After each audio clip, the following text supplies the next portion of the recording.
Autopista cortada. Aparatoso incendio el que se ha desatado esta tarde en el polígono industrial de Güímar, en Tenerife. Las llamas devoran una nave. Son visibles junto con las enormes columnas de humo en varios kilómetros a la redonda. Hola, ¿qué tal? Buenas noches. Por el momento se desconoce si hay heridos. Lo cierto es que el fuego ya ha alcanzado los bordes de la autopista. Sí, incluso ha tenido que cerrarse a la circulación. Los servicios de emergencia intentan sofocar a esta hora las llamas. Javier Hernández, ¿cuál es la situación a esta hora de la noche? Sí, la magnitud de la columna de humo que han generado las llamas, fácilmente visible desde el tramo de la autopista Tenerife 1, la autopista del sur de la isla, ha generado la lógica alarma entre los conductores y los vecinos de la zona y ha acabado provocando el cierre temporal de la autopista en ese punto en dos tramos, aunque lo cierto es que en la zona actúa ya desde hace una hora un equipo de extinción y la intensidad de las llamas va decayendo ya con rapidez. Ya al Vaticano comienzan a llegar los cardenales de todo el mundo para preparar el cónclave que elegirá el nuevo Papa. Mañana a primera hora el cuerpo de Francisco será trasladado a la Basílica de San Pedro para que pueda ser velado por miles de fieles. Javier Romero. En el Vaticano ya está todo a punto para el traslado de los restos mortales del Papa Francisco desde su residencia, Casa Santa Marta, hasta la Basílica de San Pedro. Todo comenzará mañana a las 9 de la mañana. Con el cuerpo por fuera del coche y móvil en mano para grabar las montañas del fuego de Lanzarote. Así han pillado a este copiloto en una nueva infracción en las carreteras de las islas. Son simulaciones hechas con inteligencia artificial de aparcamientos en altura, algo que permite la nueva ordenanza de edificación en Santa Cruz de Tenerife. La norma ya está en vigor. El ayuntamiento baraja algunas ubicaciones en la capital. Enseguida les contamos dónde se ubicará. La costa de Guiada y Sora lleva varios días presentando esta imagen, una acumulación de algas a la que se conoce como sargazo y que proviene de las costas del Caribe y Latinoamérica. Aunque su presencia no es perjudicial para la salud, sí que resulta muy llamativa, ya que no se da con frecuencia. El aguacate cultivado en Canarias está de enhorabuena. Acaba de conseguir el sello de indicación geográfica protegida de la Unión Europea, al igual que el plátano. Se convierte así en el único aguacate que cuenta con este sello. Su producción ya ronda las 15.000 toneladas al año.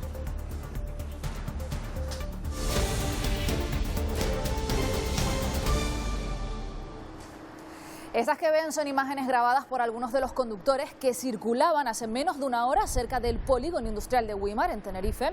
Esta tarde se declaraba este incendio en una nave industrial. Como pueden ver, las llamas y el humo son bastante importantes. Por el momento, según el 112 Canarias, se desconoce si hay heridos. La autopista, eso sí, ha tenido que ser cortada al tráfico. Javier Hernández, cuéntanos cuál es la última hora.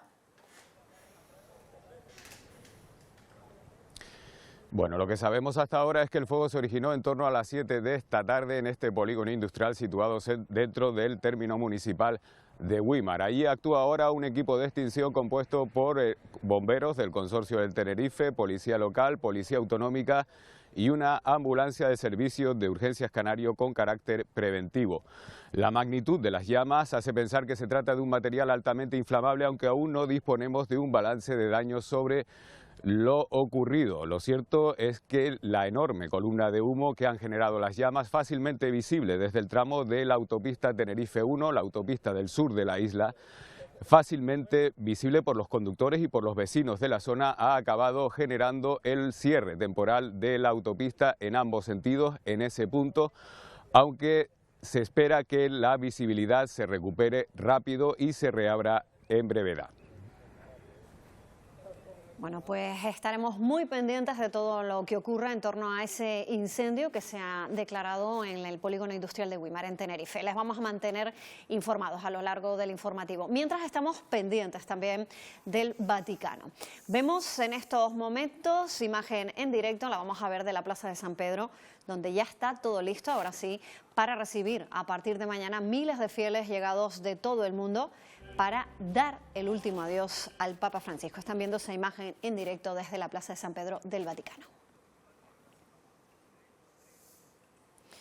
El cuerpo del pontífice será trasladado con una ceremonia a primera hora de la mañana hasta esa Basílica de San Pedro, que va a permanecer abierta al público los próximos 3 días, hasta que el sábado se celebre ese funeral y finalmente el entierro. Mientras tanto, los cardenales encargados de elegir a su sucesor ya están llegando a Roma. Javier Romero.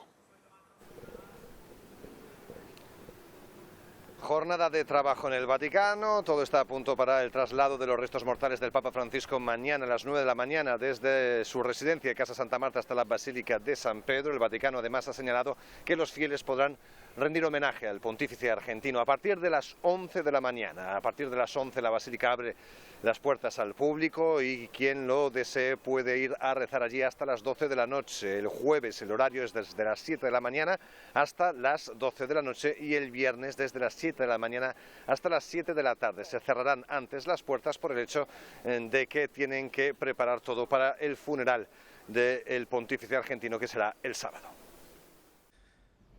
Son las primeras imágenes de cuerpo presente del Papa Francisco. El ataúd abierto con sus restos mortales se exponía en la capilla de la Casa Santa Marta, donde el pontífice tenía su residencia. A pocos metros el cardenal Camarlengo supervisaba el sellado de ese apartamento papal. Siguiendo el protocolo vaticano, la entrada de la habitación privada del pontífice se precinta con una cinta roja y un sello de lacre, un gesto solemne que marca el inicio del proceso de transición en la Santa Sede. En el exterior, miles de fieles comenzaban a llegar desde primera hora de este martes al Vaticano para dar el último adiós al Papa Francisco. Mientras, los cardenales se reunían para preparar el funeral de este sábado a las 9 horas canaria, al que asistirán líderes políticos de todo el mundo. El presidente del gobierno, Pedro Sánchez, no asistirá a ese funeral. Los reyes presidirán la delegación española, en la que sí estarán las vicepresidentas María Jesús Montero y Yolanda Díaz, el ministro de la Presidencia, Félix Bolaños, y el líder del PP, Alberto Núñez Feijóo, invitado por el Ejecutivo español a formar parte de la comitiva. Nous, les enfants. Nosotros, los agricultores. We, women. نحن المهمشون. Nosotros, los migrantes. Wij de vrouwen die slachtoffer zijn van geweld. Todos nosotros te damos las gracias por tus intenciones de oración.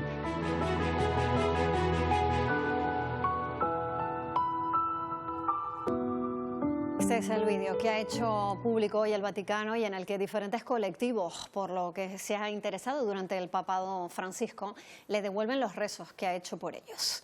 Aquí, en las islas, las banderas oficiales ya están a media asta después de que el gobierno de Canarias declarara 3 días de luto. También se han dispuesto libros de condolencias en el archipiélago para que todas aquellas personas que quieran escribir en recuerdo del pontífice lo hagan. En Madrid, Felipe VI, doña Leticia y la reina emérita, doña Sofía, han acudido esta misma mañana a la Nunciatura para dar el pésame al que ya muchos llaman el Papa de los pobres.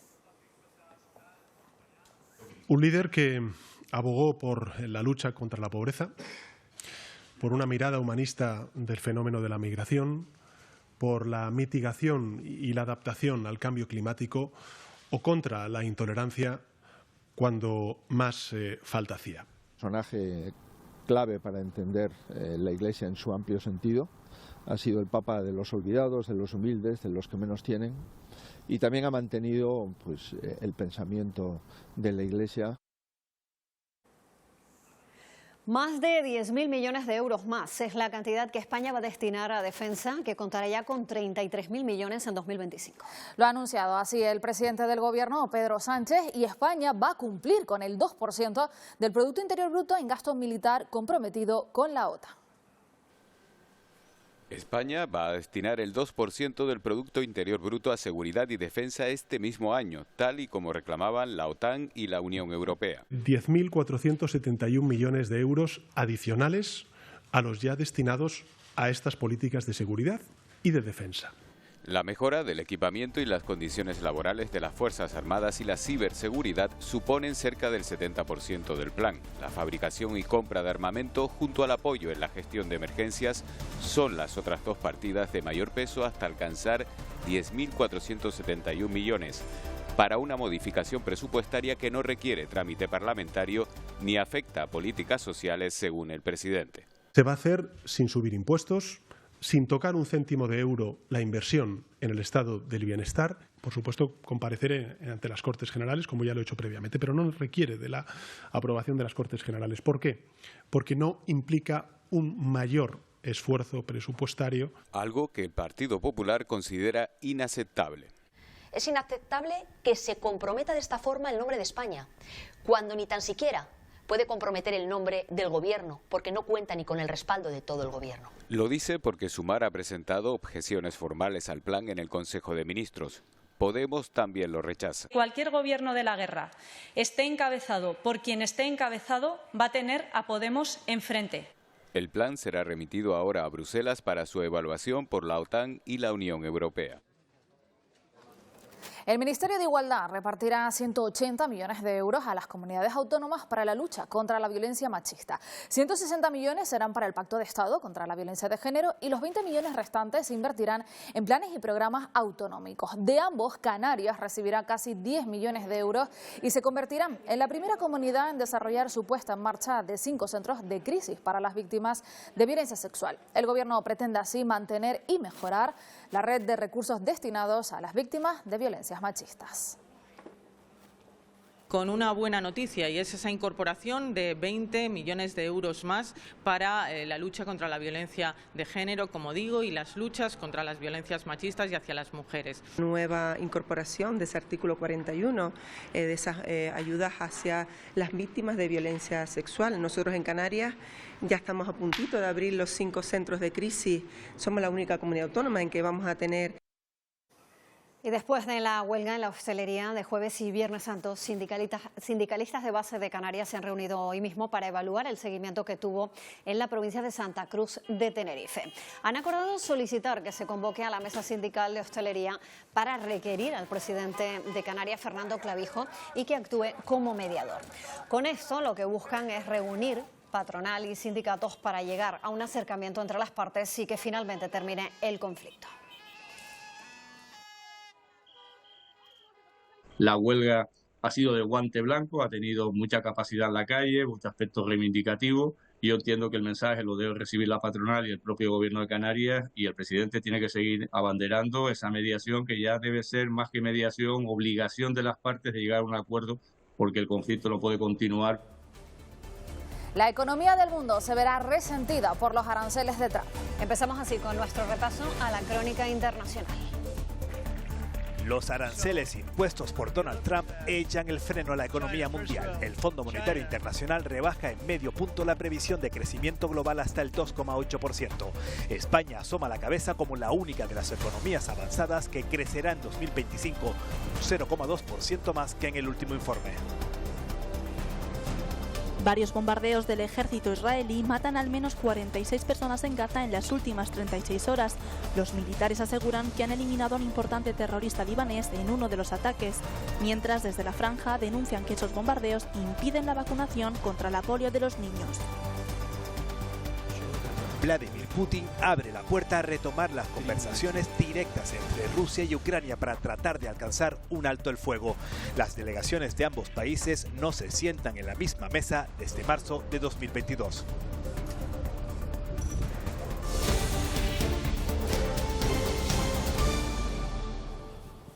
Pues esta que ven es la señal en directo que nos llega desde el polígono industrial de Güímar, en Tenerife. Esta tarde se declaraba un gran incendio en una nave y por el momento se desconoce si hay heridos. El fuego ha llegado incluso a los bordes de la autopista y, como estamos viendo, también hay importantes columnas de humo. Ahí están viendo esas llamaradas y, como decimos, todavía la información es bastante limitada.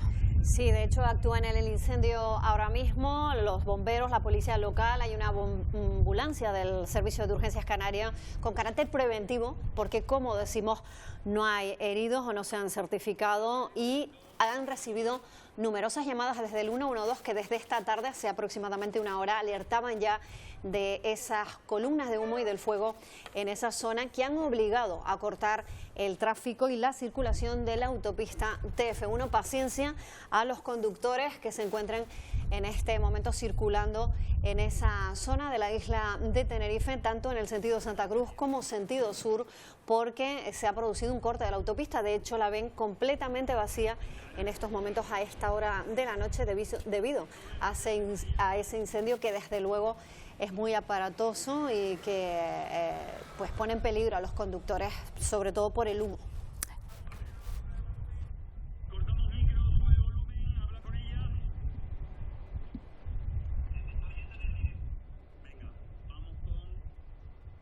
Pues en unos minutos volveremos a este punto. Tenemos 2 equipos en la zona. Les informaremos de la evolución de ese incendio. Y la organización SOS Desaparecidos ha alertado de la desaparición de una joven. La están viendo. Su nombre es Evelyn, tiene 19 años y fue vista por última vez el pasado 2 de abril en Las Palmas de Gran Canaria. La joven mide 1,70, tiene los ojos marrones y el pelo castaño, y desde la asociación hacen un llamamiento urgente a la colaboración ciudadana y animan a adoptar cualquier información, por muy pequeña que sea, para que llamen al 112 si así fuera.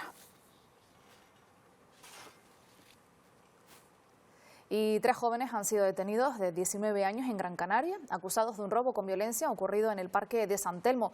La Policía Nacional ya ha puesto a los supuestos agresores a disposición judicial. Los hechos ocurrieron la madrugada del pasado sábado, cuando la víctima, un joven de 22 años, acompañado por su amigo, fue agredido de manera sorpresiva aquí en el Parque San Telmo por 3 hombres y una mujer que supuestamente le pidieron fuego y aprovecharon ese momento para robarle la cartera de forma violenta. Fue el acompañante de la víctima quien dio la voz de alarma a las autoridades. Sin embargo, cuando la policía local llegó al lugar de los hechos, los agresores ya se habían marchado. Fueron detenidos poco tiempo después, gracias a la descripción física aportada por la víctima y por su acompañante. Los 3 agresores ya han sido puestos a disposición judicial. También la Policía Nacional investiga un nuevo hurto por valor de casi 3.000 euros en el centro comercial El Mirador, en Gran Canaria. Al parecer, los ladrones sustrajeron material de construcción de un conocido establecimiento mediante una furgoneta. Según fuentes policiales, este robo no guarda relación con el que se produjo la semana pasada en una joyería del mismo centro comercial. En ambos sucesos no se han producido detenciones. Y por segunda vez en una semana, las carreteras de Lanzarote vuelven a ser protagonistas de infracciones al volante. Así como ven, con medio cuerpo por fuera de la ventanilla y con el móvil en la mano grabando las montañas del fuego, circulaba el copiloto de este coche. Los agentes tratan ahora de identificar a los ocupantes del vehículo. Para paliar la falta de aparcamientos, Santa Cruz de Tenerife autoriza ya la creación de parkings en altura. La nueva ordenanza de edificación va a permitir este tipo de instalaciones tanto en solares públicos como privados. Buscar aparcamiento en el centro es una tarea complicada y más en hora punta. Yo he optado por no bajar el coche a Santa Cruz, bajo caminando y subo en tranvía. Es imposible aparcar en Santa Cruz. Ni me lo nombre. He dado ya 40 vueltas por aquí y mira dónde he dejado el coche y me lo tengo que llevar ya porque es demasiado. De hecho, según un estudio, existe un déficit de casi 3.000 aparcamientos en la ciudad. Para mejorar la movilidad y paliar esta falta, el ayuntamiento va a permitir la creación de estacionamientos en altura. Que se puedan construir aparcamientos no solamente aprovechando la parte subterránea, sino también poder hacerlo en altura, en parque, en zona pública o en zona privada. Una medida que vecinos y conductores valoran de forma positiva. A mí me da igual que sea en altura o en bajura o subterráneo, mientras haya más, porque lo que veo es que cada vez hay menos. Me parece bien siempre que se mantenga una estética. Bueno, pues es una alternativa que va a mediar un poco el parking y arreglar el tema del parking, pues no estaría mal. Este tipo de estacionamientos aprovecha el espacio vertical para maximizar la capacidad en áreas urbanas donde el suelo es más limitado. Por lo pronto, el ayuntamiento ya estudia algunos solares públicos como este, en la calle de la Rosa. Y hoy el Cabildo de Tenerife ha anunciado el refuerzo de algunas líneas de guaguas de la zona sur de Tenerife con la incorporación de 13 nuevos vehículos. Por primera vez tendrán 2 plazas para personas con movilidad reducida en trayectos de largo recorrido. A esto se suma la línea 114 que va a conectar Santa Cruz con San Isidro. Estará operativa a partir del próximo lunes 28 de abril. Tenemos que tener en cuenta que San Isidro es una parada preferente que mueve más de 4.000 pasajeros al día. Va a permitir tener nuevos servicios que van a desahogar la situación que teníamos en algunas guaguas como eran la 10, como eran también la 118.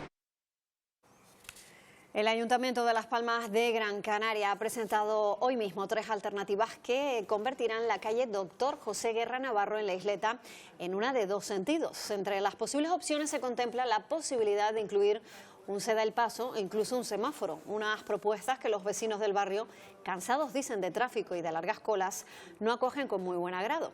Piden que la calle vuelva a su estado original. Nosotros lo que pedimos es que la calle Doctor José Guerra Navarro vuelva a su estado original, que era de entrada y salida del barrio. Ahora se ha quedado solamente para entrar al barrio. Son restricciones que nosotros no entendemos cómo este estudio no se hiciera antes de restringir la circulación. Con una grúa de grandes dimensiones colocaban hoy las 36 vigas del nuevo puente del Barranco de Santos en Santa Cruz de Tenerife. Estas vigas serán las encargadas de soportar el peso del tráfico en esta concurrida vía de la ciudad. Tras esta fase de la obra queda por realizar el encofrado y el asfaltado de la carretera. Se prevé que los trabajos culminen en agosto, de manera que se recupere la circulación de los 4 carriles antes del inicio del curso escolar. Y ahora vamos a tener un puente que va a poder soportar entre 30 a 40 toneladas, un puente completamente nuevo, que además le hemos dado más capacidad al barranco porque hemos elevado el puente 15 centímetros para poder ganar más caudal de agua en el Barranco de Santos, en esta desembocadura al muelle. Y en el barrio de Lomo Negro, en Arona, en Tenerife, finalmente se ha cancelado este martes el desalojo de 2 viviendas. Los vecinos han manifestado para pedir ahora una solución porque unas 450 casas están edificadas en suelo rústico y están pendientes, dicen, de recibir la orden de derribo. Piden una moratoria para poder legalizar sus casas. Y este martes 22 de abril se celebra el Día Internacional de la Madre Tierra, una conmemoración que comenzó en 1970 y cuyo lema este año es Nuestro poder, nuestro planeta. Sí, se trata de una efeméride que busca concienciar sobre la importancia de preservar el equilibrio ecológico, fomentar el desarrollo sostenible e impulsar actividades como la reforestación. Solo tenemos un planeta Tierra, por eso debemos cuidarlo y preservarlo. En Canarias, un 40% de las zonas terrestres están protegidas, pero si miramos hacia el mar, el porcentaje se reduce hasta el 5%. Para conservar el entorno de las islas, la Administración trabaja en 3 líneas fundamentales. Primero, en el decreto de prevención de incendios forestales, también en el plan forestal, que ya hemos aprobado en la Comisión Ambiental de Canarias y que avanza a buen ritmo, y también en lo que será la Ley de Montes de Canarias. Pero especialmente en el archipiélago debe tenerse presente la lucha contra la desertificación. Más del 80% de la superficie de Canarias tiene riesgo de sufrir el proceso de desertificación, y no solamente riesgo, sino que las evidencias están ahí. De lo que también hay evidencia es de la repercusión de las acciones. El Plan Foresta Canarias ha recuperado en 25 años 79.000 hectáreas, aunque el reparto entre provincias es desigual. Más de 68.000 en la provincia de Las Palmas frente a las escasas 9.000 de Santa Cruz de Tenerife. Una gran carga de trabajo se concentra en la isla de Gran Canaria, donde también se combate la reducción de la masa forestal. Nos hemos dado cuenta de la necesidad del mantenimiento, teniendo en cuenta que cada vez llueve menos, es necesario ese mantenimiento. Semilla a semilla se pretende dejar unas islas y un planeta más sostenible para las próximas generaciones. El sector del agua en Canarias busca digitalizarse y usar la inteligencia artificial para superar la fragmentación del territorio y hacerle frente a las vicisitudes que nos hacen más vulnerables al cambio climático. Empresas públicas y privadas han acordado modernizar infraestructuras y formar tecnológicamente a los profesionales del sector para ser más eficientes y sostenibles. Las tecnologías permiten resolver toda la cadena de valor de la producción, desde que sea más eficiente energéticamente, desde que demos mejor servicio a los ciudadanos, que consigamos un agua mejor. Poder contar con un sector del agua digitalizado en Canarias para que podamos tomar decisiones en tiempo real y para que este sector sea resiliente y sostenible en el futuro de nuestra región. El sargazo, la inusual alga marrón que ya invadió las costas de Canarias hace un año, vuelve. Empiezan a registrarse ejemplares en el sur de Tenerife y esta especie procedente del Caribe no es nociva y a pesar, eso sí, de ser molesta, no supone ningún peligro para la población. La costa del municipio de Guía de Isora, en Tenerife, lleva varios días mostrando esta imagen. Pues desde ayer lo vi yo que está así, pero hoy está más fuerte. El año pasado ya estuvo metido aquí ya. Se trata de algas a las que se le conoce como sargazo por el mar del que provienen, que se sitúa entre el Caribe y Latinoamérica. Han llegado hasta aquí arrastradas por las corrientes marinas. Estas algas tienen como unas vesículas de gas que en vez de hundirse, lo que hace es que flotan.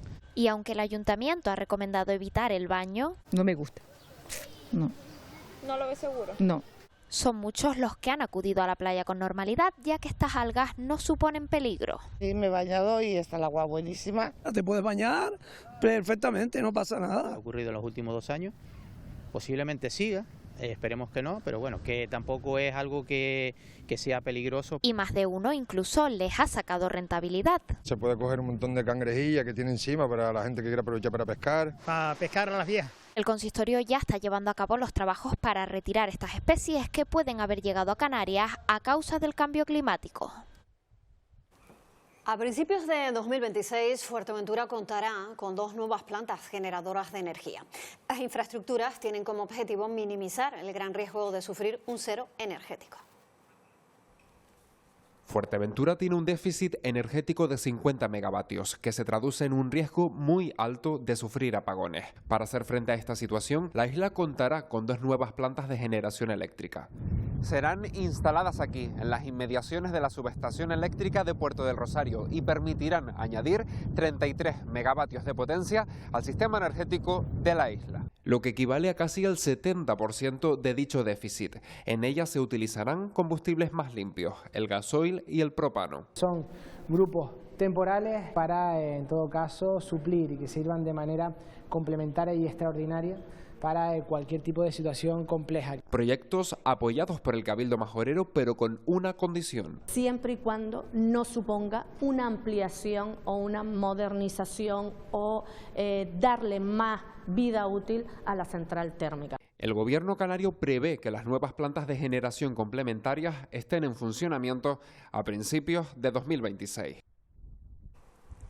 Como el plátano, a partir de ahora el aguacate de Canarias tendrá un distintivo. En el etiquetado del producto envasado figurará obligatoriamente y de forma destacada el nombre y logotipo específico de la nueva indicación geográfica protegida, así se llama. El aguacate de Canarias se caracteriza por su pulpa cremosa y un sabor ligeramente herbáceo, con notas a frutos secos, debido a la influencia de los suelos volcánicos. Gusta y mucho.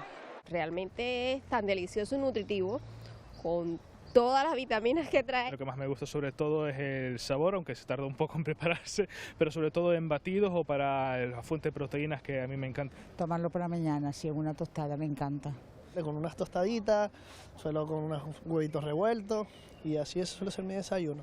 Y a partir de ahora tendrá un distintivo, indicación geográfica protegida, se llama, como el plátano. Ahora se conocerá el aguacate de Canarias. Va a implicar muchas cosas tanto para los productores como para los propios consumidores, ¿no? Vamos a acceder a un sello de calidad reconocido a nivel europeo, bueno, pues que lleva detrás unas normativas, una trazabilidad y una garantía para el consumidor que a la vez para el propio sector del aguacate es una potentísima herramienta diferenciadora de cara a comercializar fuera de Canarias. Ahora toca trabajar para que todo lo que se muestre en el mercado se reconozca con este sello de identidad hecho en Canarias. Hoy se ha vuelto a reunir el Comité Asesor del Plan de Emergencias Insular de La Palma y han solicitado a la Dirección General de Costas un nuevo deslinde marítimo terrestre en la fajana que se creó por el volcán Tajo Gaite. También se ha autorizado la apertura de nuevos espacios en la zona costera de Puerto Naos. El Cabildo de La Palma ha solicitado a la Dirección General de Costas un nuevo deslinde del dominio público marítimo terrestre, dada la nueva geografía insular tras la erupción del Tajo Gaite. Teniendo en cuenta que la fajana ya marca un litoral nuevo, por lo tanto la afección que había sobre la zona de los palacios y los burros en la recuperación de las fincas no debe ser la misma, por lo tanto hay que modificarlo. Además, se está llevando a cabo un nuevo proyecto para mantener sobre la joven Fajana la tubería de riego construida durante la emergencia volcánica. Un planteamiento que lo que va a intentar es salvaguardar el tubo de la Fajana y pues plantear los nuevos accesos a las nuevas playas. Por otro lado, hoy también se ha dado el visto bueno a la apertura de nuevos espacios en Puerto Naos. Damos el visto bueno a la apertura del garaje del edificio de los Corales. Falta uno de los ascensores que tiene mayor complicación en el mismo edificio, el resto ya tienen la posibilidad de ponerse en marcha. En este barrio costero, los expertos siguen analizando la seguridad de nuevos edificios y locales para autorizar futuros accesos. Una técnica pionera en los 2 hospitales de la sanidad pública canaria ha permitido que un paciente, en este caso Francisco Cobo, mejore de un temblor esencial que sufría desde hace 15 años. Le impedía realizar tareas simples como vestirse, comer o escribir. En España solo 15 hospitales disponen de ella. Vamos a verla. Este era Francisco el pasado diciembre, justo antes de someterse a una técnica en el Hospital Universitario Nuestra Señora de la Candelaria que pone fin al temblor esencial, una patología de la que se desconoce su naturaleza y que afecta al 5% de la población. Esto a esto, para mí es como un milagro de ser totalmente dependiente de mi señora para comer, para asearme, para las tareas cotidianas, incluso de ir a tomar un cortado. El paciente pues prácticamente queda asintomático. Es una técnica que no es invasiva, no requiere de cirugía. Al no ser invasiva, pues los pacientes habitualmente no requieren un ingreso, sino solamente de 24 horas. 4 pacientes se han sometido con éxito a esta técnica en este hospital, aunque las mujeres son más reacias. Las mujeres son muy reacias al afeitado de la cabeza. Hay que afeitar la cabeza totalmente, pero el pelo crece, y es lo que le decimos, ¿no? Y vuelvo a decirlo, gracias y mil gracias, porque, ya digo, devuelve la vida. No se descarta el uso de esta técnica para abordar el Parkinson o el dolor neuropático y desde el Hospital de la Candelaria esperan poder atender a unas 2 personas al mes durante este año. Las asociaciones de personas con discapacidad reclaman más personal dedicado a su evaluación formal. Con esta demanda confirman los datos publicados en el último informe de la Diputación del Común. En ese informe se aludía a retrasos de hasta 5 años cuando la ley dicen da un plazo medio de 6 meses. El problema afecta directamente a su día a día, desde acceder a un empleo hasta obtener beneficios fiscales o ayudas para la educación. Es un problema que dicen viene de lejos, pero que ha empeorado al aumentar el número de personas que solicitan la discapacidad. A más esperanza de vida afirman más patologías discapacitantes. Falta de personal, de valoradores, de todo el equipo. Ahí parece que está en parte, y otra parte pues entiendo que es donde está el Gobierno de Canarias ahora mismo, en la revisión del decreto para la valoración de la discapacidad. Para agilizar los trámites se tarda de media, dicen, entre 2 y 3 años, aunque hay casos de 5 cuando la ley marca 6 meses. El certificado sirve, por ejemplo, para conseguir un empleo, ayudas para la formación, beneficios fiscales o algo tan básico como la tarjeta de estacionamiento. Hay muchísimas casuísticas, pero desde luego que es la puerta de entrada a los servicios diseñados para atender a las personas con discapacidad. Sin el certificado no está fuera del sistema. La consejería afirma que el problema está en todos los retrasos acumulados y que por primera vez se están reduciendo las listas de espera gracias a la contratación de personal o a la modernización digital de los sistemas. Pues turno ahora para seguir conociendo otros asuntos que también son noticia de las islas. Empezamos en La Gomera. La Gomera celebra este viernes la nueva miniferia de la ciencia y la innovación en Canarias, que se celebrará en el centro de visitantes de la capital colombina. La jornada se desarrollará por la mañana para el estudiante y a partir de las 4 de la tarde para el público general, un programa interactivo en el que se podrá conocer más sobre el mundo de la ciencia y la tecnología. La Fiesta de la Cruz en El Pinar ya cuenta con la programación de actos del 30 de abril al 4 de mayo. El día grande, el 3 de mayo, saldrán las cruces de Taibique y Las Casas a las 11 de la mañana para su tradicional encuentro en el Pino del Granadillo, una celebración que es bien de interés cultural. El cantante Luis Fonsi se incorpora a la programación de la Bajada de la Virgen de las Nieves en La Palma, con un concierto el 13 de julio. Entre los nombres que hemos conocido hoy, también se encuentra la banda Mago de Oz, que ofrecerá su concierto en Santa Cruz de La Palma el próximo 31 de julio.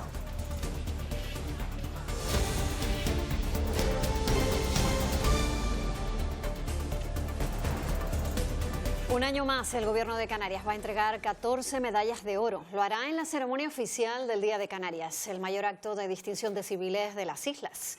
Los galardones son para personas y entidades que hayan destacado por su labor en beneficio de la sociedad canaria desde distintos ámbitos. Algunas de esas distinciones serán para Efigenia Borges, por ser referente de la gastronomía tradicional de La Gomera, el colectivo Guanches de Candelaria y Wimar y Mestizay, o la Unión Deportiva Las Palmas por su 75 aniversario. Bien hecho. Igual que ya existe una ruta del vino o la ruta de la tapa, el Ayuntamiento de La Laguna en Tenerife ha puesto en marcha la ruta del libro. La iniciativa pretende fomentar el consumo y la lectura a través de un mapa de las librerías locales. Una de las particularidades de la iniciativa es la creación de un pasaporte. Es decir, cada vez que se compre un libro en las librerías deberá sellarse ese pasaporte literario para que el usuario pueda participar en diferentes sorteos y actividades promocionales. Invitar a la gente a que visite las librerías, que conozca la situación geográfica de cada una de las librerías, y encuentros con autores también, firmas de libros, talleres, recitales y también micros abiertos. La idea general del proyecto es poner en valor a las librerías del municipio como agentes culturales de proximidad y crear una red de librerías culturales. La Gomera arranca también con sus actos del Día del Libro, acercándose a la vida y la obra de María Rosa Alonso. La doctora en literatura, Juana González, ha ahondado sobre la figura de esta destacada filóloga tinerfeña, que fue una de las primeras universitarias de las islas. Su dilatada carrera como crítica literaria y ensayista la han convertido con multitud de premios en una de las autoras más laureadas del archipiélago. Es increíble los ensayos que ella tiene, sobre todo de literatura canaria y de literatura universal y española y de todo. Es decir, es una mujer que escribió muchísimo y muy bien. Nos acerca a una figura relevante en la cultura y en las letras canarias. Y cita esta tarde con la literatura y la historia del hierro. Es el libro de José Vicente González Betancourt, que resalta la tradición y el patrimonio de la isla a través de la bajada. Palmero de corazón, cirujano de profesión y escritor por pasión. Yo operé a muchos pacientes cuando venía aquí, a lo mejor venía 15 días, un mes, pero luego en la Candelaria, donde yo era cirujano, pues me mandaban mucha gente, operaba mucha gente del hierro. Como me gustaba escribir, pues iba tomando nota de las historias que me contaban los enfermos. No solo ya por las fiestas, las parrandas, las costumbres, sino, por ejemplo, esto mismo de la bajada de la Virgen. La patrona de la isla, presente desde el respeto, el deseo y la identidad. Esa comida en la Cruz de los Reyes de familia, que me invitó una familia a comer sobre un mantel, me encantó también. Gente que me decía que eran ateos, sin embargo respetaban a la Virgen de los Reyes. Soy ateo, pero la Virgen de los Reyes es otra historia. Actúa como de unión de todos los reyes.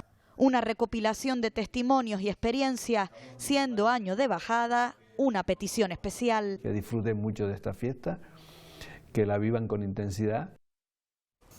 Bueno, pues acabamos nosotros aquí, pero antes de ello vamos a regresar en directo hasta ese punto de Tenerife, en concreto al polígono industrial de Wimar, donde se declaraba esta tarde ese aparatoso incendio. Allí está nuestro compañero Javier Hernández. Javi, ¿tienes información de última hora? No sé qué datos nos puedes dar. Sí, a esta hora podemos confirmar que se descarta la existencia de heridos en el interior de la nave industrial donde se han generado las llamas aquí en el polígono industrial de Wimar.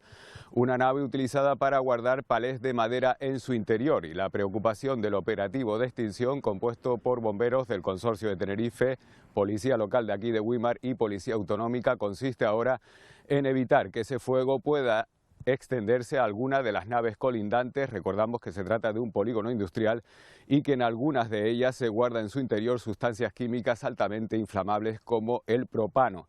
Se valora, por otra parte, la reapertura ya de la Tenerife 1, cerrada en ambos sentidos a causa de la escasa visibilidad en este punto en el polígono industrial de Wimar.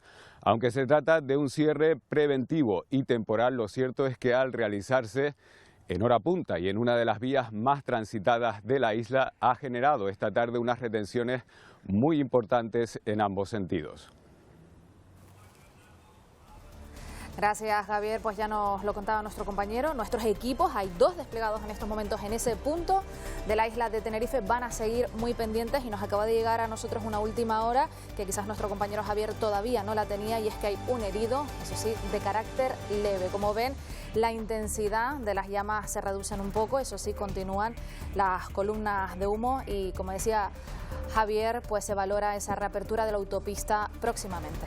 Bueno, el herido sería por inhalación de humo, estaríamos hablando de carácter leve, esa inhalación de humo, y a esta hora se valora, a esta hora de la noche, la posibilidad de abrir incluso la circulación en la autopista TF1. Permanece, como decíamos, cortada a esta hora de la noche a la altura del municipio de Güímar, y también ha avisado TICSA de que las líneas que conectan con el sur de la isla sufrieran retrasos hasta que se recupere la normalidad en la circulación. Nosotros vamos a seguir atentos a todo lo que pueda ocurrir en ese polígono industrial de Güímar, donde, como decíamos, se trata de una nave industrial con palés y no habría heridos, sino una persona por inhalación de humo. Las autoridades recomiendan no usar, eso sí, no acercarse a esa zona. Así nos marchamos, seguimos atentos. Muchas gracias, les dejamos con la meteo y los deportes.